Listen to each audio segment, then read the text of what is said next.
KPK hari ini menjadwalkan pemeriksaan terhadap Gubernur Papua Lukas NMB. Namun Lukas NMB tidak hadir karena mengaku sakit.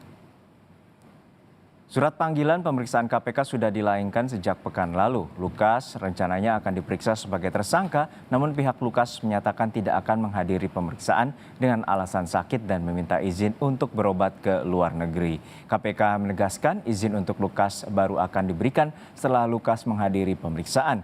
KPK juga menyediakan tim khusus untuk memeriksa kesehatan saksi dan tersangka yang akan diperiksa.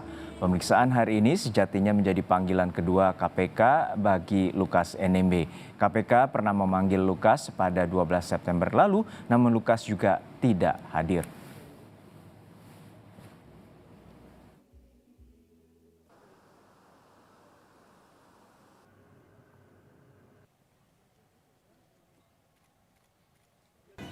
Terkait permohonan dari penasihat hukum dimaksud, tentu perlu kami sampaikan proses penyidikan yang dilakukan oleh KPK menjunjung tinggi azas praduga tak bersalah dan hak asasi manusia. Karena kami paham bahwa kesehatan merupakan salah satu hak dasar dari manusia.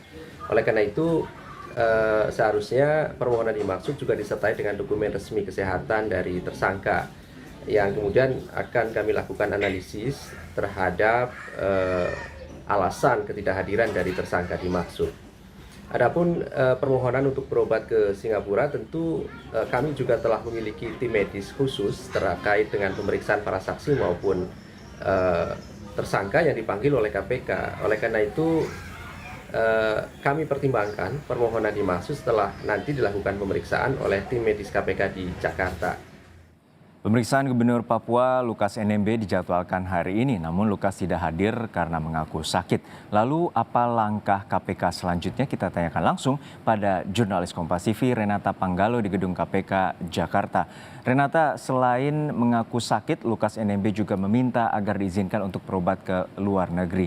Lalu apa saja hal yang akan menjadi pertimbangan KPK untuk mengizinkan Lukas bila jadi untuk berobat di luar negeri? Ya, selamat siang Juno dan juga saudara. Apa yang kemudian menjadi pertimbangan dari KPK untuk mengizinkan Lukas NMB untuk kemudian berobat di Singapura ini, setidaknya Lukas NMB harus memenuhi panggilan dari KPK terlebih dahulu, datang ke gedung KPK untuk menjalani pemeriksaan. Ini yang harus dilakukan Lukas NMB untuk kemudian selanjutnya akan diperiksa oleh tim medis KPK yang memang bisa ditugaskan untuk memeriksa baik itu tersangka ataupun saksi. Sehingga memang kedatangan ataupun kehadiran dari Lukas NMB ini yang merupakan ditunggu-tunggu oleh pihak KPK. Kalau dari informasi terakhir yang kami dapatkan dari pengacara ataupun kuasa hukum dari Lukas NMB ini, memang Lukas NMB sampai sekarang kondisinya masih sakit. Ini yang menjadi alasan mengapa kemudian Lukas NMB tidak dapat menghadiri pemanggilan kedua pada hari ini. Dan juga rencananya kuasa hukum akan melakukan konferensi pers pada hari ini sekitar pukul 11.30 dan di sanalah nantinya kuasa hukum akan menjelaskan lebih lanjut lagi terkait dengan kondisi kesehatan dari Lukas NMB. Setidaknya dari kuasa hukum ini rencananya akan datang ke KPK, tapi informasi ini masih akan kita terus konfirmasi dulu kepada pihak pengacara karena ini masih menunggu konfirmasi dari kuasa hukumnya. Lalu kemudian yang dinantikan juga oleh pihak KPK adalah rekam medis dari Lukas NMB sendiri untuk memastikan apakah Lukas NMB ini memang benar-benar sakit sehingga perlu dianalisis juga oleh KPK terkait dengan kondisi Lukas NMB. Juno. Ya Renata, yang menjadi sorotan juga adalah KPK akan membuka opsi untuk jemput paksa terhadap Lukas NMB. Lalu situasi seperti apa yang bisa membuat KPK melakukan opsi jemput paksa kepada Lukas NMB yang saat ini menjadi tersangka? Ya, Juno dan juga saudara, tentu dari KPK juga ini masih mempertimbangkan apakah nantinya akan dilakukan penjemputan paksa dari Lukas NMB di Jayapura. Kalau kita lihat kondisi terkini dari Jayapura ini sendiri memang belum kondusif untuk dilakukan penjemputan paksa karena masih adanya simpatisan yang berjaga di sekitar kediaman dari Lukas NMB. Kemudian juga penjemputan paksa ini memang salah satu langkah yang bisa dilakukan oleh KPK dan hal ini juga sudah diatur dalam kitab Undang-Undang Hukum Acara Pidana pasal 112 ayat 2 yang dimana saksi ataupun tersangka yang belum menyanggupi begitu panggilan dari KPK.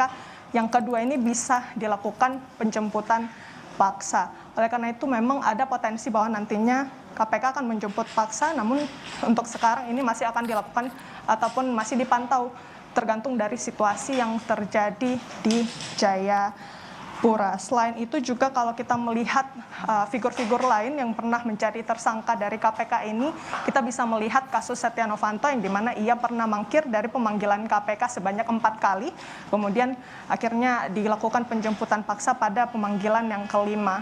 Ini yang bisa juga menjadi referensi untuk kita kemudian melihat bagaimana kasus dari Lukas NMB ini akan ditangani oleh KPK. Selain itu juga Juno dan juga saudara, kita ketahui sudah ada beberapa langkah lainnya yang sudah pernah ditawarkan oleh KPK untuk kemudian Lukas NMB bisa memenuhi panggilan dari KPK. Kalau yang kita lihat ini juga pernah saat pemanggilan pertama di Papua juga sebenarnya KPK sudah pernah melakukan pemanggilan tepatnya di Makobrimob Papua untuk pemeriksaan terkait dengan Lukas NMB sebagai saksi. Tapi ini pun juga tidak didatangi ataupun disanggupi oleh Lukas NMB karena alasannya yang sakit. Oleh karena itu masih kita tunggu dan lihat apakah nantinya KPK akan melakukan penjemputan paksa atau melakukan pemeriksaan kembali di Jayapura. Tapi untuk saat ini memang yang kita tunggu-tunggu adalah bagaimana kemudian kondisi kesehatan terkini dari Lukas NMB yang akan diungkapkan oleh kuasa hukum dari Lukas NMB sekitar pukul 11.30 nanti. Juno. Baik, terima kasih atas laporan lengkap Anda, Renata Panggalo dari Gedung KPK Jakarta.